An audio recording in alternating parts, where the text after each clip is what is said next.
In this movie, I'm going to continue talking about proportional scaling, but I want to introduce the concept of using equality dimensions to help you do that. So I have a slightly more complicated profile here on screen. It's a Scotcha profile, and it incorporates both a 90-degree arc here and a quarter ellipse right here. So this is an elliptical curve. This is a circular curve, and you can see that they both have their center marks turned on. So the center mark is on here, and the center mark is on here. Now, if we only used the reference planes that were necessary to plot those curves, we really wouldn't need these that I've just selected right there. I'm going to go to my temporary hide isolate, and I'm going to temporarily hide those. So this certainly looks a little bit simpler and a little bit easier to understand what I've got here. So my options are this. If when I flex this shape, if I always want the relationship of the size of this small arc to maintain a certain proportion to the size of this ellipse, then I have to somehow build that proportion, that relationship, into the way that this family flexes. Now, without the reference planes that I've just hidden, it would require putting dimensions between here and here and here and here, and then doing all those calculations. So if I go to family types, and we kind of look over here, let's ignore this G parameter for the time being. At the moment, all I have is profile width and profile height, which have not been actually assigned to anything yet on screen. So I could certainly use my profile height and width, but currently what I'm thinking of profile width as is the distance from this reference plane here to this one here, and profile height is the distance from the bottom to the top. So again, I'm thinking in terms of the inputs that I want my end user to give me. So when they think of how big this profile is, that's the width, that's the height. Now, I would suddenly need to calculate all these additional dimensions and parameters in here in order to get this thing to flex reliably.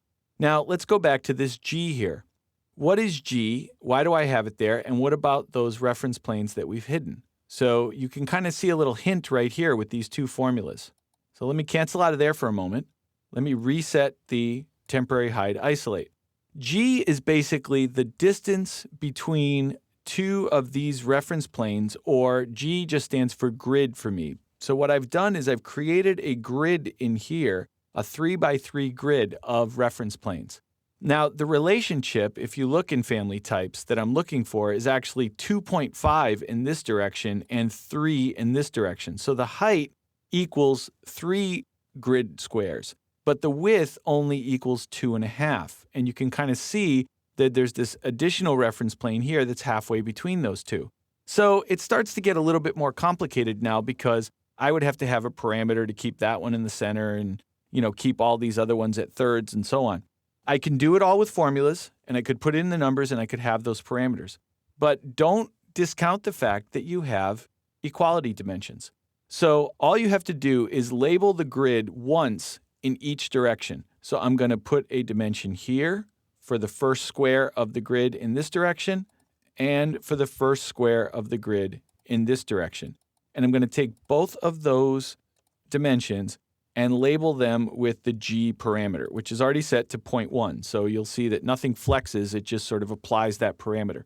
That keeps this grid square because I'm using the same parameter to drive both distances. Once I've done that, I can come in and do the rest with equality dimensions. I don't need any more parameters or any more formulas. All I have to do is add a dimension that includes these three, and I'll just pull that one down here to get it out of the way, and toggle on equality. Another dimension that includes these three, pull it over here, and toggle on equality. And then, in order to make sure this one stays halfway between these two, I can nest in a second equality dimension. You can nest these as many times as you need to. If I needed another distance right in here that was actually 1/4 of these other two grids, I could just simply create another reference plane right here, put another equal, and when everything flexed, each of those nested equals would keep everything right where it was supposed to be. So at this point, it looks a little more complicated than it really is, but ultimately what's really happening is the G parameter is driving the distance between these two reference planes, But because of the equal, whatever distance this is has to be the same here and here.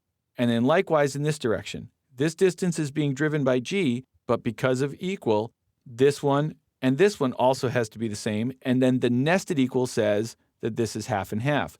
So if we go back to our family types and we flex g is driving the whole thing, right? I'll make it 0.15. When I click apply, it will automatically look at these two formulas here and give me the total width and height, which really aren't driving anything at this point. That's more informational.